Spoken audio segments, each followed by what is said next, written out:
ibyishimo n'urugwiro bavandimwe nshuti abanyarwanda bose.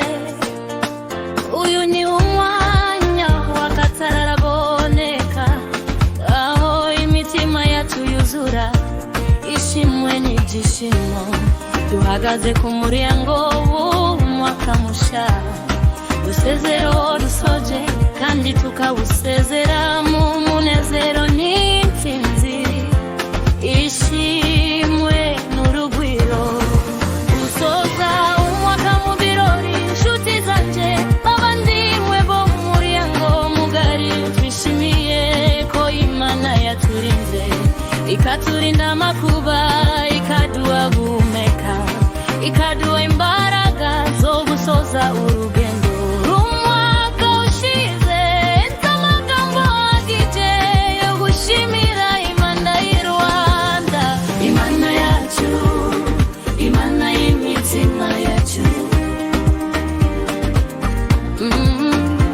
Duteye imbambwe dushize amanga, kuko tuzi neza ko gusoza umwaka ari ikimenyetso intsinzi.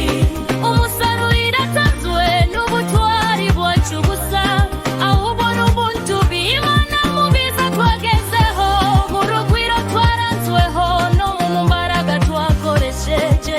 Imana yari kumwe natwe, nimucyo twese hamwe dufashe akanya ko gusaba Imana ko mu mwaka musha izatwongerera ubugingo, ikaduha kubona no gushimira ibyiza byose yateganyirije u Rwanda n'imiryango yacu.